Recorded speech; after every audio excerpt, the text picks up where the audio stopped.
This morning's Business Insight, the Cincinnati Zoo and Botanical Garden plans to build a $12 million expansion to its gorilla exhibit. The plan is to build a big indoor greenhouse that will be about the same size as the existing outdoor area. The current exhibit opened in 1978 and was the world's first barless outdoor gorilla exhibit.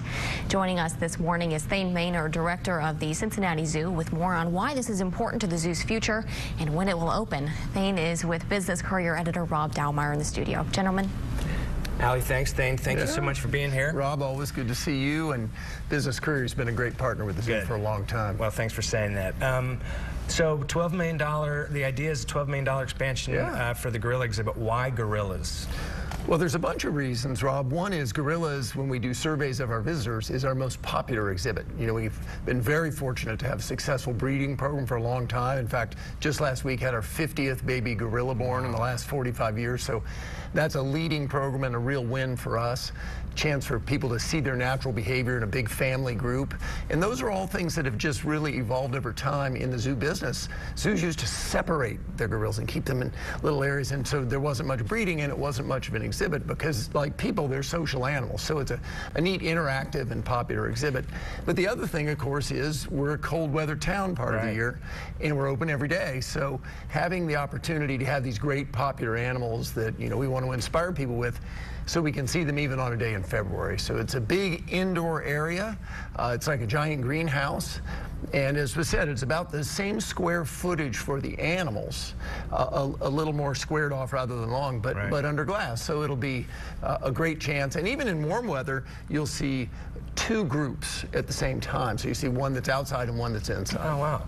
So $12 million, where's that going to come from, if you even know at this point? That's always the big question. You may know the Cincinnati Zoo is the only major zoo, meaning a zoo above $30 million annual budget, that raises our own money for new exhibits and capital improvements. Most zoos, whether that's a big one like Columbus or even a small one like Akron, get those funds through either a county tax or other types of issues where they can raise it. So it keeps us busy all day long, working with donors, making connections. We're fortunate that Cincinnati is a very philanthropic town. So as I said, the visitors love gorillas, but also we're very fortunate. A lot of foundations, corporations, families in this town are very, very supportive of the zoo, and that's how we've made great progress over the last decade, and certainly hope to over the next decade. So we'll reach out to some major foundations, and we'll certainly give a lot of tours of our gorillas and show them to many, many people as we try to roll this forward. I mean, there is a lot of competition for not only for people's time, so you're always making sure people understand that you've got new things to see, but also for money and for donations. You guys have such a compelling story, so I know that when you guys are making cold calls, they're not really cold. Everybody knows what you're doing. But what do you think what's been the most effective way for you to get people to say, you know what, I support you so much that I'm gonna get it involved financially? Well, we want to always try to emphasize our impact. And the zoo is very fortunate. We're right in the middle of the tri-state. You know, if you look at the Beltway, we're right in the middle. And we are involved, obviously, with our 1.5 million visitors per year, and our purpose is to inspire every visitor with wildlife every day. We're also very involved throughout the tri-state community. We have a full-time public high school that's part of CPS. It's in its 40th year.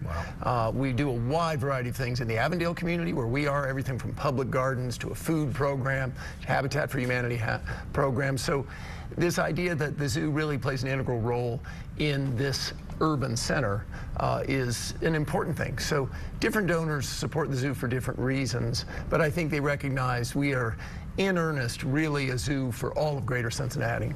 Last question for you. Is the idea of the zoo, obviously it's constantly evolving, but is it a lot different now than the way it was when you started? Just the idea of having a zoo. You know, there are two answers to that. Certainly, I've been at the zoo a long time, 38 years. Some of it is different. You know, we now have 7 PhDs, a big research program, global conservation programs, a variety of things we didn't have years ago. On the other hand, when you look back in our archives, or it may be magazine and newspaper articles about the zoo 50 years ago, this idea that the zoo is important to families from Greater Cincinnati is just the same. And the older I get, the more I realize that's so much of what the zoo is about.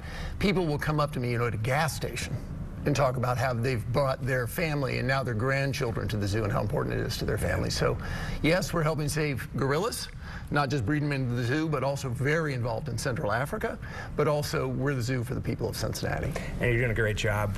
Good luck on the fundraising for the gorilla exhibit, and I can't wait to see it. You bet. Thanks, Thanks for Rob. being here.